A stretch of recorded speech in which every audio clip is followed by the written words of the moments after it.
Araceli, you mentioned about posting and maybe what you're posting isn't what they want to see. Should you then post what they want to see, or should you try and find the audience what you're posting? So it's hard to talk about this without specifics. At a core, there's no point creating something that doesn't resonate with you, right?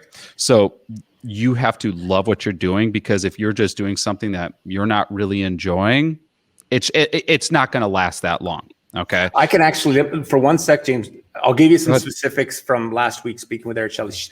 So if I'm not mistaken, she's lost about 60 or 65 pounds. Amazing. And she's a single mom of 2, if I'm not mistaken. And she wants to kind of document her journey of being a busy mom and also losing weight and staying with keeping the weight off. So that's kind of what her presentation is. So it's not from the workout side of things, but I just figured that might help you, give you some context to it.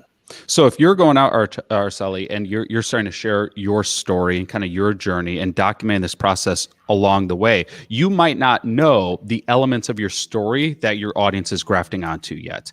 It could be, excuse me, it could be, you might be thinking is, oh, people want to see my daily workouts. And then after a while, you figure out, oh, no. People want to see how I structure my day and manage everything that's on my plate. So even though you still do the workouts because it's important to you, you're able to create this other narrative, which is about how you structure your days and how you balance everything together. So that's just an example that's just coming to the top of mind, but you only find that out by doing it. An example is in my podcast. For years on my podcast, I would only interview entrepreneurs who had already made it, or entrepreneurs who had achieved a level of success that I wanted to really synthesize, distill down, and share with my audience. What I learned, though, is that my audience actually wanted to hear from entrepreneurs just like them, who were in the trenches at that very moment. And the only way I learned that was by putting out lots of shows and getting feedback from my audience. So we created a special edition on our Friday episodes where I interview entrepreneurs who are right in the thick of it, right in the trenches, talking about what they're going through in real time.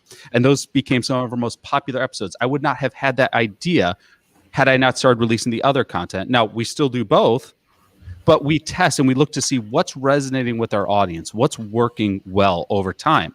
And stuff that works well, we give more attention to, provided it's something we want to do. Okay. And it's something that speaks to us. And then we get that feedback, see what else we can add in and test for a while. But here's the thing, and I kind of led into this at the start. What you might be doing right now might not be what you're doing in a year. Okay. So don't attach like everything to a certain idea, to a certain cadence, or to a certain theme or style. Like, allow yourself and what you do to evolve, because at the core of it, your mission and impacting people's lives, that's the thing that never changes.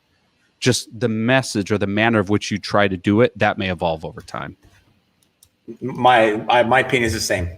You do have to experiment a bit at first, but you also have to be very conscious of figuring out what your niche is going to be. And this is something actually I spoke about on James's podcast yesterday, which we will plug at the end of the show as well. But if you get too all over the place with your subject matter, the YouTube algorithm is not able to understand exactly what your channel is, and therefore it's not able to direct your content to the right audience. And if your content gets directed to the wrong audience, or even a casual audience, that's where you get your average view time goes down.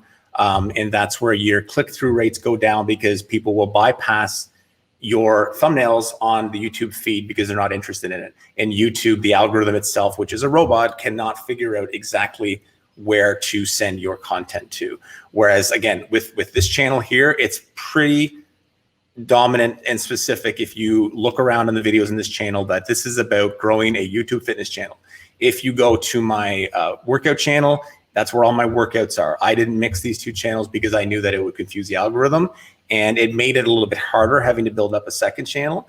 But this channel is starting to flow now, because now over the last, I'd say 6 or 8 weeks, people are starting to, the channel's starting to surface. People are finding it, and they know, and I'm getting very good feedback on the people that are finding it, because my channel is being presented to the right people. So that's basically what you have to know. Again, at first, you may not be able to be that focused on your subject matter, but it is something that you have to be conscious of all the time. You cannot flip-flop around on all these different things trying to figure out what's going to get you views and likes, because it's really not about views and likes. It's about click-through rates and average watch time.